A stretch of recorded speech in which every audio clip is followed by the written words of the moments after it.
Hello, and welcome to episode 59 of Novel Knits. My name is Dehnel, and this is my YouTube channel where I talk about what I'm knitting and what I'm reading. Thanks so much for joining me today. I'm always so happy that you choose to spend any of your time with me. I know time is precious, and I'm glad that you want to chat and hang out and see what I've been working on and what I've been reading. Today I'm wearing my throwover sweater. This is a sweater pattern by Andrea Mowry, Andrea Knits.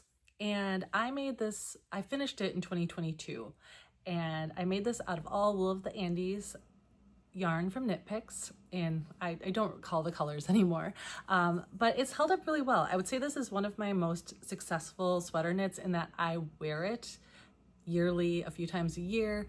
It has some pilling, and if I used the gleaner in my closet, I could get rid of the pilling, but overall, I think it's really held up nicely, and it still looks really good.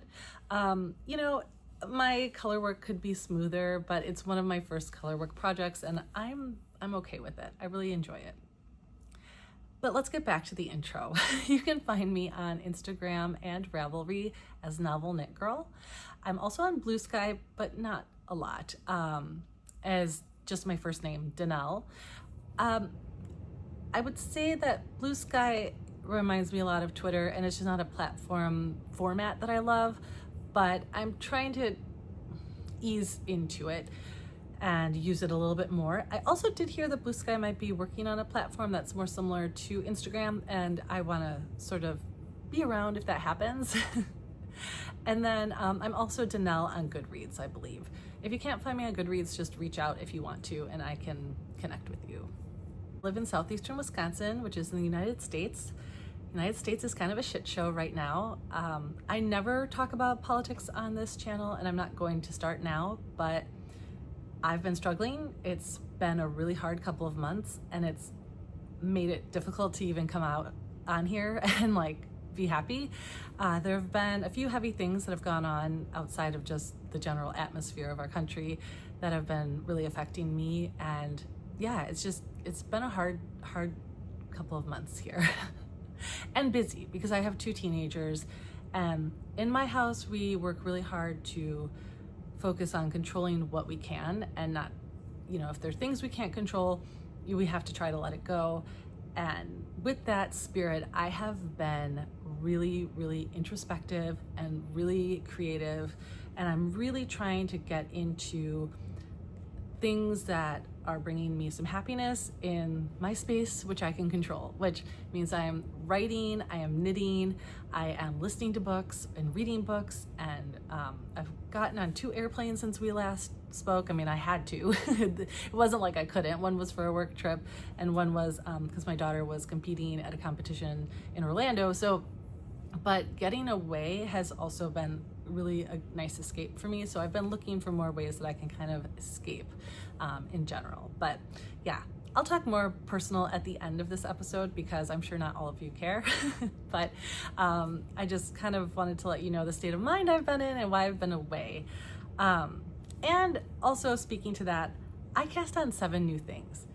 I was sort of thinking as we started 2025 that I would really work on whipping down. I think I believe in my mind every year that I will do this, and I never do. I will always have between 20 and 30 works in progress. That's just how my brain works. But I really had a thought that maybe for a while I'll just try to finish some of these things that are on my needles. And no, I cast on 7 new things, and I finished 2 of them. So while things have been kind of chaotic, I am letting my mood dictate what I pick up and what I knit. So if I want to cast on another 7 things, I'm going to allow myself to do that. I am not holding myself to, especially in my creative space, I'm not holding myself to any goals or arbitrary expectations this year. I just have to get through it. So yeah, I have a lot of new cast-ons today. I have 2 finished objects to share. I don't know, a handful of works in progress, and then I have a smaller book club that I'll talk about, and then I'll talk about some personal stuff at the end if you feel like hanging on or hanging around for that. So let's get into the knitting because that's why you're here. Let's see. My first finished object is the Chelsea sweater. So I did show the yarn for this on my last episode. This is a pattern by Whistle and Wool, It was a Lion brand kit that I found on their website.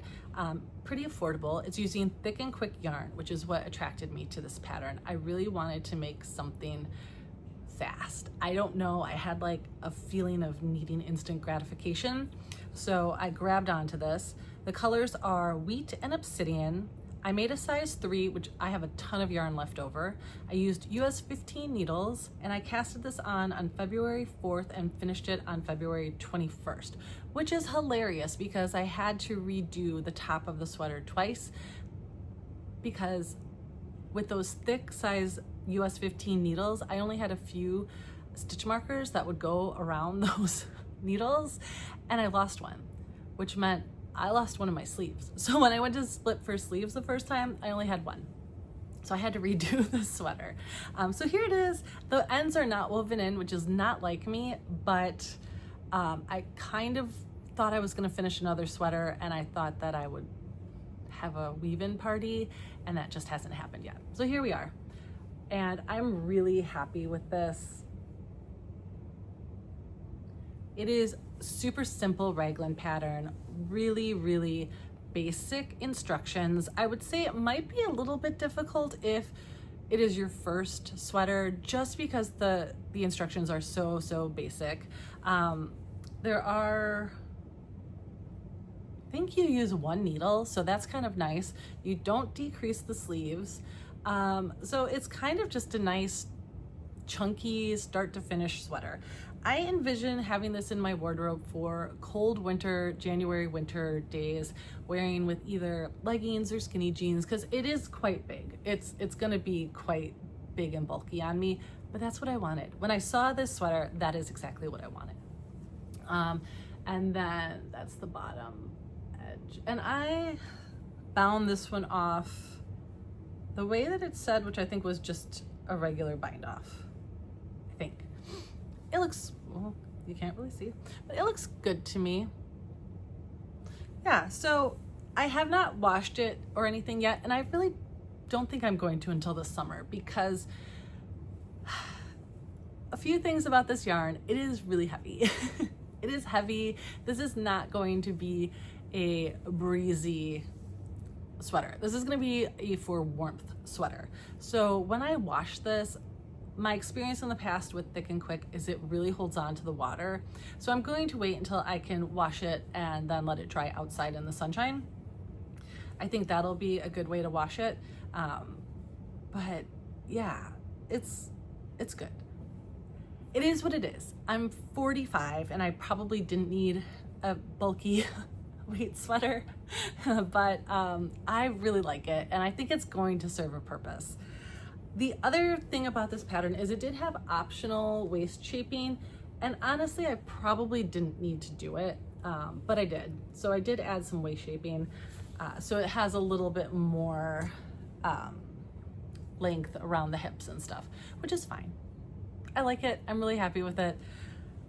It'll serve a purpose, but like I said, it is big and it is bulky, and it was fast, and it was really what I was looking for at that time. Okay, so my next work in progress comes with a make-along. And if you watched my last episode, I was not going to do any make-alongs this year, but then Sophie of Cozy Meadow Knits,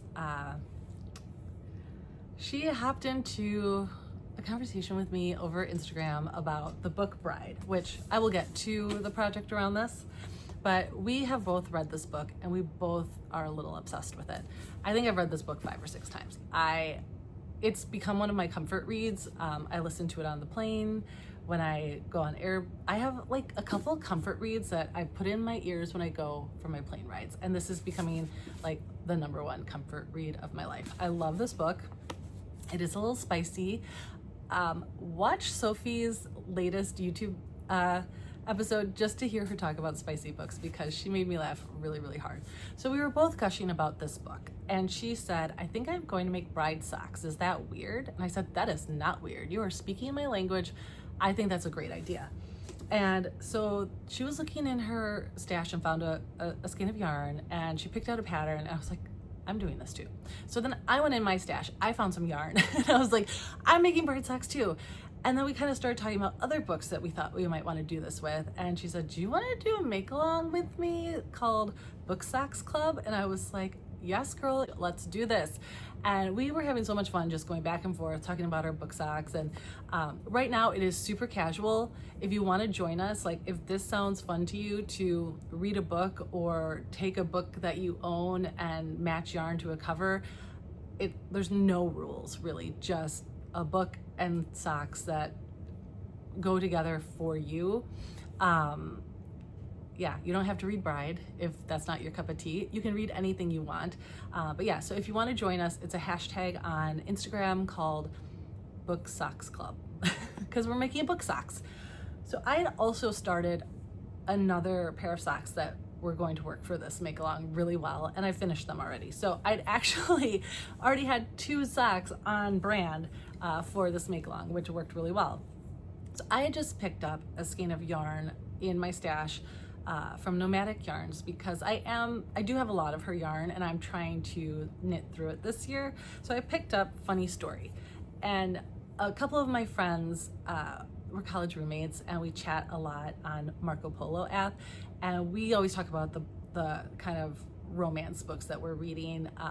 One of my friends only likes to read romance, and some, I read a little bit more, a lot more, I think. I've been reading more romance since we've been talking about books, but I read a bigger variety of books. But anyway, we all really love Emily Henry's books, and I had gotten Funny Story yarn from Ashley of Nomadic Yarns. I'm all over the place, sorry. I will get to the socks, I promise. And so I casted them on February 7th, and I finished them on March 4th, and these are awesome. I love them. So this is on her yak base, and it is just a vanilla sock. I did 64 stitches magic loop. I've been doing a lot of heel flap and gussets recently, which is interesting. I did not do yarn management on this one, so there is a little blip in the color sequence here, but that doesn't bother me. And I did the exact same thing on both socks, so they match perfectly. And yeah, I love these.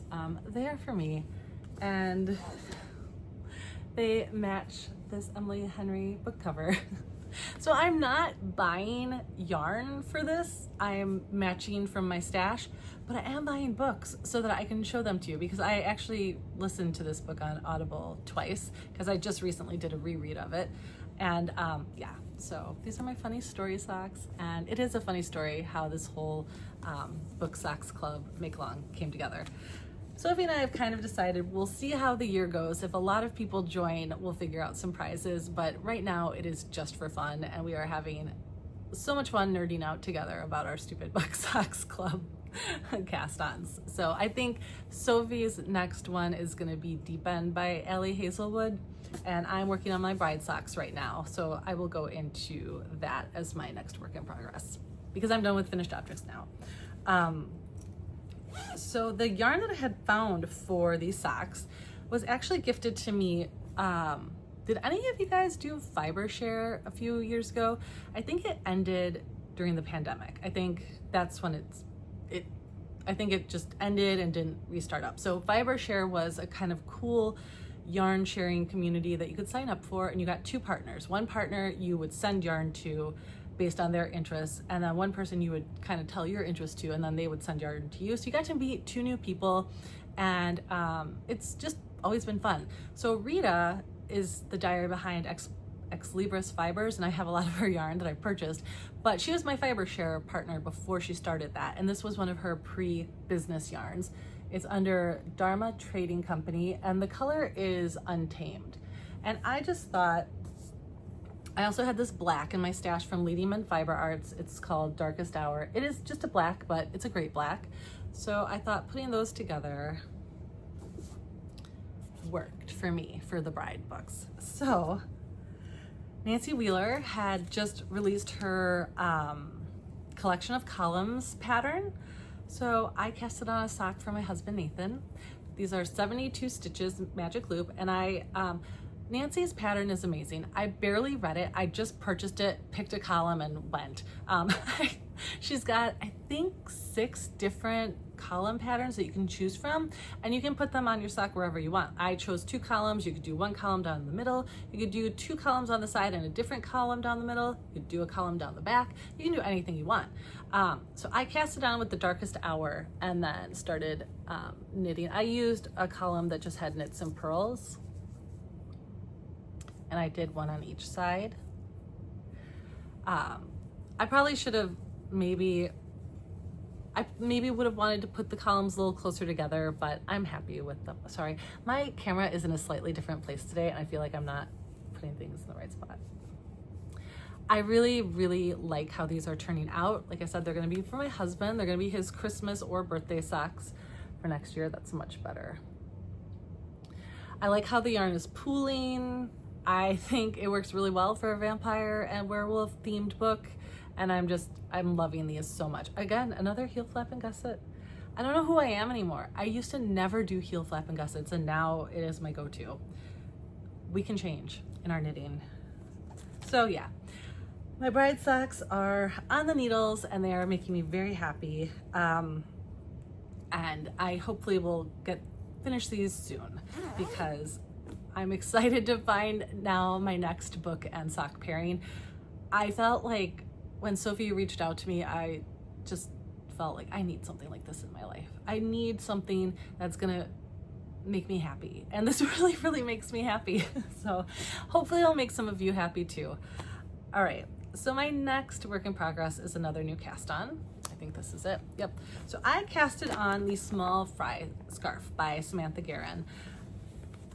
I've had this yarn in my stash for a very long time. I've tried to make a few things with it. I tried to make a garment for myself and it's just not the right color for me for a garment. I thought about making a dog sweater for my dog, but she's black and white. And again, I just didn't think this was quite right. So the yarn is Vivid Yarn Studios Superwash Merino DK and the color Dreamer. I have no idea if this is available. I've had this in my stash for a long time. It's an awesome mint with splashes of color. I have 2 skeins of it. And this is a sport weight pattern, but I'm using DK weight yarn and the called for needle, and it's working just fine.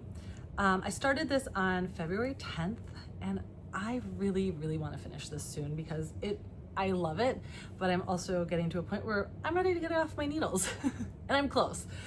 So here it is. It's really, really nice. So you start at this end and you do increases. And it looks super easy, right? It looks really intuitive. And it's not intuitive, but there's all these increases just change the pattern a little bit. And you do have to keep track when you're working on it. But I think the colors are working really well. So now I'm doing decreases, and I think the last part of this is gonna go much faster because now I'm decreasing instead of increasing. The one thing I will say is I do think the increases look really, really nice and the decreases are looking a little bit messier to me, but I'm thinking it'll block out and it'll be just fine. And I also was thinking, I don't know if this is for me, but this around my neck, I can live with. And I think that I could make this work if it is for me. I'm also considering making this as a gift. I don't talk about it a lot, but I probably am going to start talking about it a little bit more. I grew up as a figure skater with a capital F, and I'm still I am still a part of US figure skating. I was a member of the world team back in the 1990s, and I have really wonderful friendships from that time in my life. And this next year is an Olympic year. And in October, November, one of my friends reached out to me and she was like, we should go to nationals. It's an Olympic year. We'll see who's selected for the Olympic team. It's gonna be exciting. Let's go. And I was like, yeah, I'll do that. And then we roped in our other friend who she's got a baby. So we were like, maybe she doesn't want to go. And she was like, I'm in. She's a doctor and has a baby. And she was like, I'm in. So we were going. And I'm starting to think I want to make, maybe not this pattern for all three of us, but I want to make us all like a little neck scarf for the competition, because we're gonna be in an ice rink for 4 to 5 days watching people skate, and that'll be fun. So yeah, this will either be for me or one of them, and then I'm gonna find a couple other smaller scarf patterns, and I think I'm just gonna let them choose which one they like the best, because I'm all about making things that people actually want to wear, so I don't want to force something onto them that they don't want. But this one, that was a long story. I'm definitely in story mode today, but yeah, I'm enjoying it, and I think I can finish it this week if I just focus. But focus has been a big problem for me lately, even at work. Focus is... All right, my next work in progress. I'm not sure if I'm saying this right. They're the Fernweh socks by Knitting Expat Designs. Fernweh. It is a German word that means to long for or an ache to get away. And not only have I had these socks in my queue for a long time because I think they're beautiful, but that sentiment really spoke to me, and I was like, we're casting these on. These are gonna be for me, because I don't need any more socks, but I love these too much to give them away. So I started these on February 7th, and the yarn I'm using is Long Dog Yarn Monster Mash colorway. And guys, these are gorgeous. These I was sailing on, and then Sophie entered the chat with Book Socks Club. So here we are. It is a gorgeous lace panel down the side. I think it's a 4-row repeat. It's so easy, which is my favorite kind of sock. And this yarn is so pretty. I love all the blips of color, and everything about this sock is making it one of my favorites ever. I also decided this one is for me because I have a lot of people in my life that do enjoy getting my handmade socks, but I don't know if they really want lace in their socks. So I think all lace socks that I make from here on out are gonna be for me. Yeah, but I couldn't resist these. They were so good. I love them so much.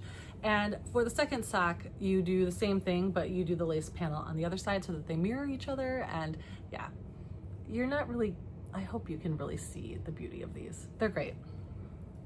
So I will get back to these at some point. Okay, and then I have 2 more new cast-ons and then some already in progress whips. So I decided that I've had the DRK Everyday Socks in my library and sock queue for a long time, but they intimidate me a little bit because they are fully ribbed and have a fleagle heel that I've never done, and start with a Turkish cast on. Those are all things that to me are like, ooh, that's not relaxing.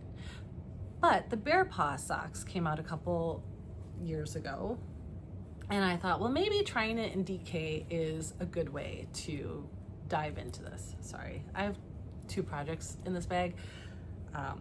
Yeah, when you've got over 30 whips, you gotta share project bags. So I've had this yarn in my stash again for a long time. I've been stash diving, and I have 2 skeins of hedgehog fibers. This is Ozone and this is Method. And I've been trying to do something holding these together for a while. I had originally bought these for a Find Your Fade by Andrea and Mowry, and after starting it, I just decided I didn't really want to find my fade. So now I'm finding other projects for the yarn that I had purchased for that.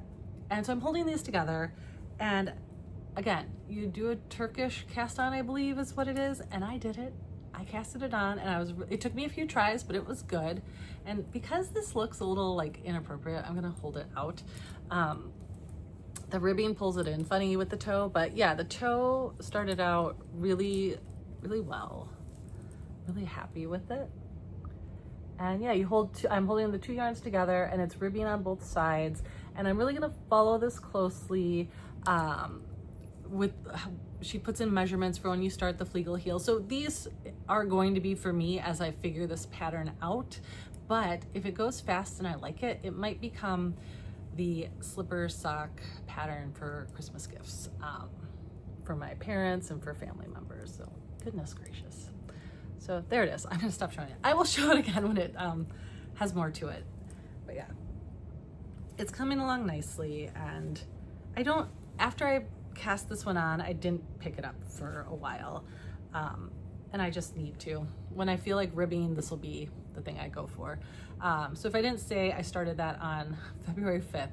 So you can see there's kind of a pattern, like February 5th or through like 14th, I cast it on most of these projects. Okay, and then my last new work in progress is just another vanilla sock to take the place of the funny story socks. So I'd been working on the funny story socks in the car, when I was on my walking pad, or just when I needed round and round stockinette.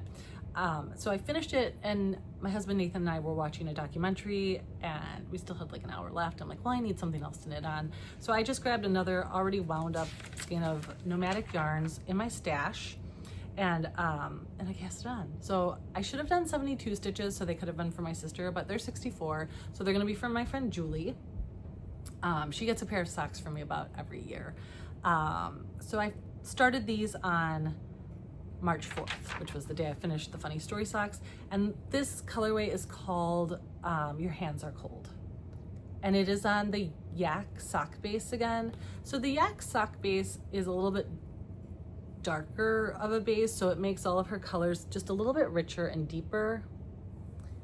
And it's 6 row repeat. And I'm doing the heel flap and gusset. I actually did cut the yarn on this one, and I'm going to reattach starting with this color to keep the color sequence on the front of the sock. Since they're gonna be a gift knit, I'm gonna do that. And yeah, so I'm just about ready to pick up the instep and start my gusset decreases. And yeah, so this is what it looks like if you're not a sock knitter after you turn your heel. I really enjoy working. Right now, I'm really enjoying this kind of having a pair of nomadic yarns, socks on the needle, just in round and round stockinette. Vanilla sock sometimes is apparently what I need because I've been knitting a lot of them lately.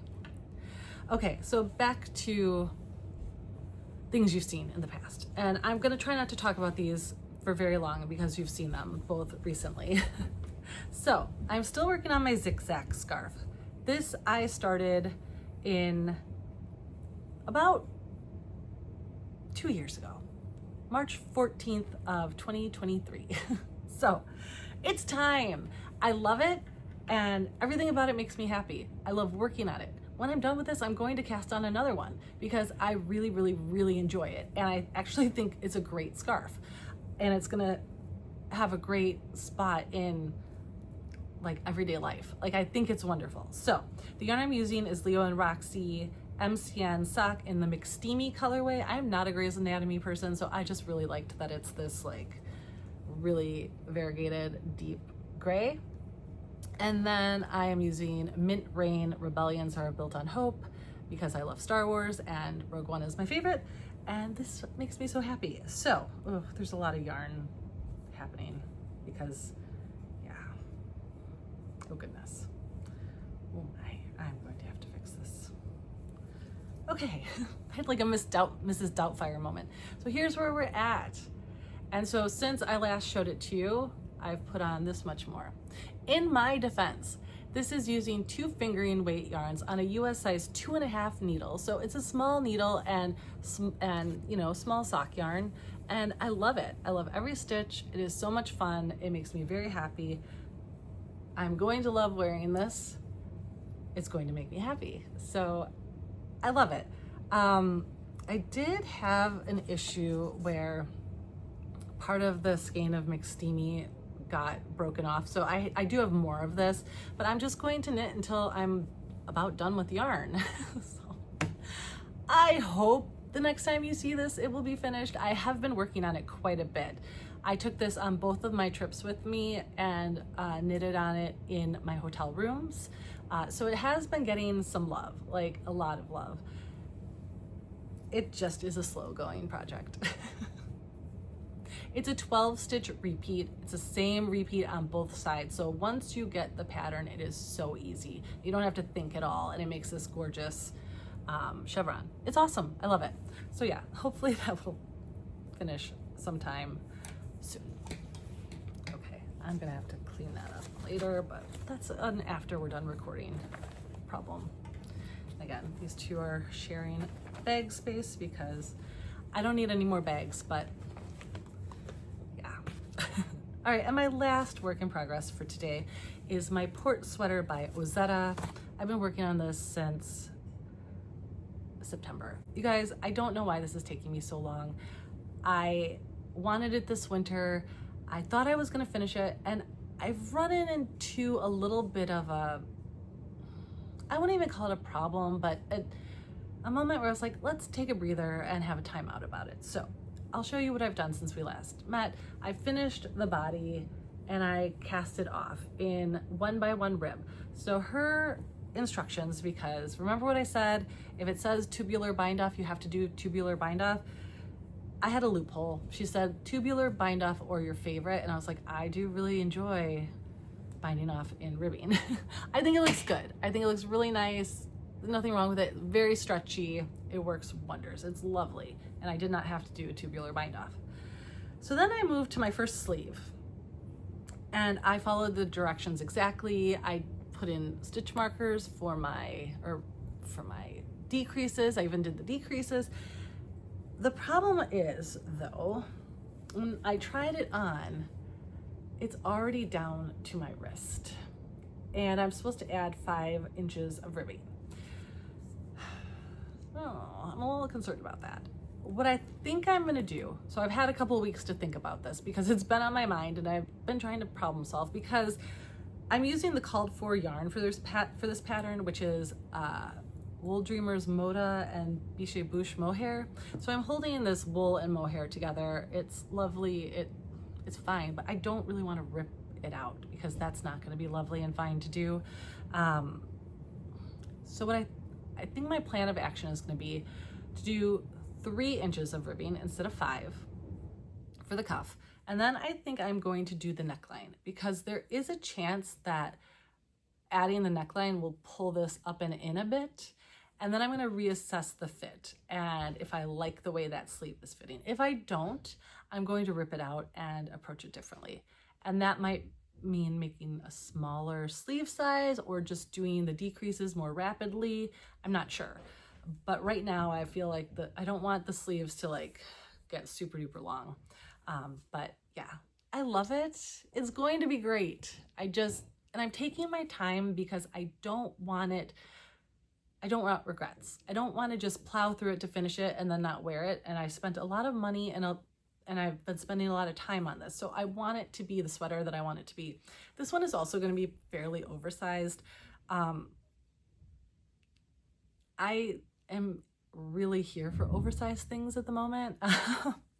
I'm probably going to have to shift gears eventually because you can only have so many oversized sweaters in your wardrobe. But this one I'm excited for, and I want it to be great when I finish it. So we'll see.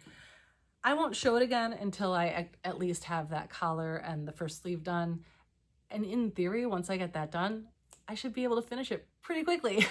But nothing has been fast for me lately. That's just the story of my life right now. And all my yarn is a mess today.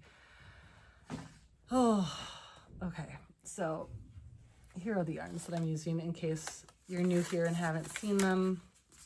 Oh my gosh. Moda Wool Dreamers and Biche Bouche. And I think these are even the colors that Hailey Smedley used in her pattern. I wanted that exact sweater. It was one of those cases where I looked at something and I said, I want that one. Like, I would have bought it at a store because I liked it that much. Okay, that is it for the knitting today. And yeah, I'm hoping to work on some of this stuff and finish some of it, but I gotta get through this whole situation somehow. So whatever I need to do, I'm gonna do. Okay, let's move into book club really quickly, and then I'll have a quick personal section at the end. Yeah. I finished The Fake Mate by Lana Ferguson, 2 stars. I don't know. It's one of those books that I think I was looking for something like Bride, and the whole plotline was a little weak, very spicy. So unless you're really looking for a super spicy book, and no judgment here, yeah, but spiciness level was high in this one, and then the kind of ending just was meh. Then I finished Beg, Borrow, or Steal by Sarah Adams. I gave that 3 stars. It was the 3rd book in a series, but it was one of those standalone series where each story is its own, but like it's a friendship or family group. And so I just didn't know the backstory of some of the other characters, but it was fine. It didn't affect my reading of the book. I gave it 3 stars. It was fine. I don't remember a lot about it. I also read a book called This Is Me Letting You Go by Heidi Priebe. I gave that 3 stars. I had this book in my Audible library for a while. I'm not sure what made me pick it up, but it was actually a really lovely read. I think it would be especially great if you were going through a breakup. My relationship is fine. Nathan and I are fine. But it very much was about loving yourself and realizing that, some people, aren't meant for you. And, feelings change, things change, you change, other people change. It was very much also about loving yourself, and it was lovely, and it was written very well. So I kind of felt like it might be a good tool. I have teenagers who are going to have breakups in their lives, and I thought it might be a good one to have on hand just for like reference. Things to say that when they're needed. But it was a nice read and very short. So definitely recommend that one if it sounds like something that would be helpful for you. Then I read The Black Dahlia Avenger by Steve Odell. That was a left turn. I was listening to the Morbid podcast, and they were talking about the Black Dahlia murders. And I was like, I'm pretty sure I have Steve Odell's book in my Audible library. And I did. So I was like, feels like a right time to read it. It was good. He convinced me. I think his dad murdered that woman and a couple other women in and around Los Angeles at the time. I think he has a very strong argument. I thought it was really good. It was a bit long, so I gave it 3 stars. But overall, if you like true crime, it was a good read. See, I'm trying to do some things that aren't just romance, for better or for worse. I also read Lost and Found in Paris by Leanne Dolan. I gave that 3 stars. I thought it was good. It reminded me of a light and fluffy Da Vinci Code. Like, if you like that kind of clues and running around a foreign city, light romance, it was a good read. I enjoyed it. It was very different from what I thought I was picking up, and I ended up enjoying it. Then I read The Paradise Problem by Christine Lauren, which I believe is a pen name. I think it's 2 authors, and their first names are Christina and Lauren, which I think is really fun. I wish I had someone to write books with. That would be amazing. Anyway, I give that 3 stars. It was good. Pretty spicy. Yeah, I would say like pretty high spice. This one came a recommendation from one of my friends, and she really liked it, and I thought it was okay. Private island for a wedding, very wealthy family, fake relationship. It was a trope, and it was fine. So I gave it 3 stars. I also read, for my comfort read, recently, I reread Bride. I reread Funny Story. I am rereading In the Likely Event by Rebecca Yarros. I think that's it for the comfort reads lately.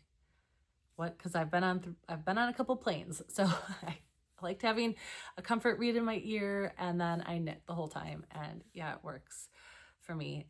Right now, I'm finishing In the Likely Event by Rebecca Yarros. I'm also reading Sense and Second Degree Murder by Terza Price, I believe is the author's name.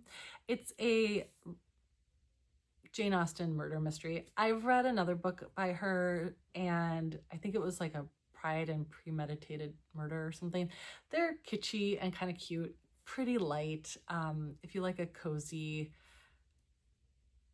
Jane Austen mystery, it might be for you.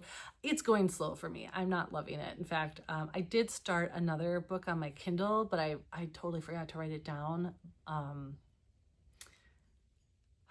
I want to say it's called Close Knit, and I'm very, very much at the beginning, but there's a pink-haired knitter, and I believe she's like a knitting influencer or something, and then I think he is a soccer player. So it's going to be one of those, but I had to pick it up, and it's been on my Kindle for a while, so I decided to start reading it because I think I'm not very interested in Sense and Second-Degree Murder at the moment, but it'll come back to me. They always do. So that's it for book club today. Kind of a little flightier. I've been flighty. Like I said, I traveled to Orlando for a really fun weekend with my daughter Claire. She's 16. She's a junior in high school. She's on the varsity dance team at her school, and they had kind of a weird, disappointing end of their season at state. And then we went to this nationals, and they placed really well at nationals, which just went back to like something weird happened at state this year. And I'm not one of those people. Like, I'm very competitive. Claire, she tells me she appreciates it because I will say, I think you guys were great. I don't think you were the first place team. Yeah, I'll be very real with her. I was a competitor, so that's how I think. I just feel like I can be objective like that. And they should have been in the top 5 for their pom routine at state, and they were not. And it was kind of a thing. It wasn't just our school that was surprised. Everybody was surprised because they'd been in the top 3 all season, and they compete against the same teams at state. Like, so it was kind of a weird upset, but then they ended up getting 4th at state in hip hop, and they had never brought a hip hop routine to state before. So that was really exciting. And then nationals, they ended up out of, I think, 35 teams, they got 5th place in their pom routine. And those were from teams from all over the country, and some of the best dancing I have seen ever at a high school level. It was really, really fun. And I will give it to Orlando and this DTU competition. You felt like this competition was the center of the universe, or at least Orlando, Florida, while you were there. It was really exciting and a lot of fun. And for them to play so well and make it to the semifinals in all 3 of their to the finals in all 3 of their dances was really exciting. And obviously they placed really high in pom and not as high in the other things, but it was so great and it was so much fun. And I was so glad I went. Last year, Claire tore her meniscus, so she, I think, competed in one competition and then was out the rest of the season. And she did go to this competition last year, but she didn't dance. So we were just really proud of her for getting to dance the whole season and they had such a successful season. It was a lot of fun. And then Milo is gearing up for baseball season. We love baseball in my house. I love it. I will watch any baseball game on TV. That's how much I love baseball. And I love when Milo plays baseball. So we're really excited for his season to start up. He's on a new team this year, and he's 14U, and he and I have joined a gym, and we have started working out because 14 is a weird age for boys, and Milo has not hit his growth spurt yet, but some of the boys he plays with on his baseball team and even his friends at school, some of them look like grown men.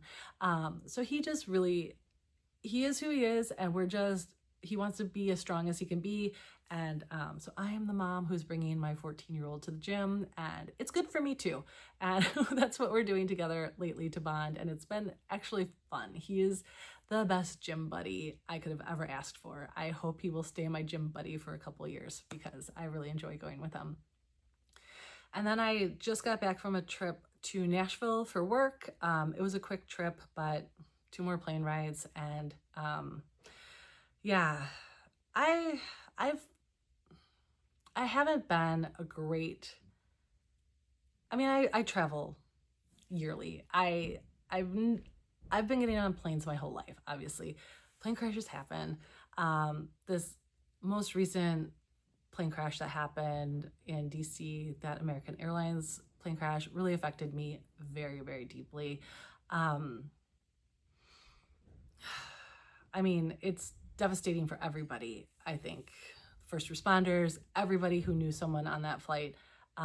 And I don't talk about it a lot, but I grew up as a figure skater, and when I heard that 28 members of U.S. figure skating were on that flight, like children, coaches, parents, I was devastated. It hit me very, very close to home. When they say that the figure skating community is small and tight-knit, it is. I haven't been an active participant in U.S. figure skating for a while. I was a competitor until I was 18, and then I coached for about another 7 or 8 years. I left figure skating when I went to get my master's degree, and then I had children. And to be a coach, you need to be available when kids are not in school. So that's evenings and weekends and early mornings. And I, as a mom of small children, did not want to give up that time. So I stepped away from the sport, and but I follow every competition on TV, and I'd watch the U.S. Figure Skating Championships as they were happening. And when I heard that the plane was from Wichita, my first thought was, oh, hopefully nobody who was at the competition was on that flight. And I just was thinking in my head, well, I mean, the competition ended like 3 or 4 days ago, so it shouldn't be. And then when I heard the news, I was just devastated. And it's been like a hard thing for me. And I'm not trying to insert myself into anybody else's grief, but I just think back to when you are a figure skater at a certain level, you have to travel. It's the name of the game. It's the name of the sport. To compete against other people at your level, you're going to be going to regionals, you're going to be going to sectionals, you're going to be going to nationals anywhere in the country. I went to my first national championship at 10 years old in Dallas, Texas. And by the time I was in high school, I was traveling to Sweden, Italy, and Canada. So it's, you just think of these kids that are working so hard and getting some recognition to go to this champions camp, and then the poor coaches and parents. And it hit me very, very hard. And I've been sitting with that a lot. And to kind of work through my feelings, I actually put on my skates and went to the rink and went skating for the first time in, I'm not going to say how many years. The last time I went skating was, well, I had a problem with my blades. I'm not going to get into the technical things, but my blades were not feeling very good, and I didn't have my edges, and I felt very, very uncomfortable. Plus, I had been dealing with vertigo and migraines for years, and I felt very, very off. So I got my blades looked at, got them sharpened about 1.5 years ago, but there was still a part of me that was really nervous about getting back on the ice after how off I felt the last time that I was on the ice. But I thought, you know what? You've got to do it. Like, let's just do it. So I found a skating session close to my house, and it was a public skate in the middle of the workday. There were 5 people on the ice, and I went, and it wasn't like instant, like I went out and was like, woo, look at me. I went out, and it took me a while to kind of find my rhythm and find my edges again, but they were there, and it was amazing. And I've just decided that it's time to return to the ice. It's time for me to get back and remember that part of myself that has been dormant for a while. And so that's also another thing that I've been incorporating into making time for. And I've been writing about skating and really reflecting on it all. So it was building, obviously, from the fall with, talking about next year's Olympics and talking with some of my friends and making the plans to go to the U.S. Championship next year, and it just feels really good. And I feel like I have a reason to want to skate again. I didn't realize that getting on the ice was going to make me so happy. So anyway, I never get this personal or emotional. So yeah, we're going to cap it here. But anyway, thank you for joining me today, especially if you are still here, because that was quite a journey at the end that we just took together. But thank you so much for being here today and spending time with me. And please let me know what you're working on, what you're reading. And, if there's something new that you're inspired to take on, or just lean into in this kind of uncertain time in the world, let me know. But yeah, I hope you're all well, and I don't know when I'll see you next. Probably in April. I'll try. I'll see you soon. And until then, happy knitting. Bye.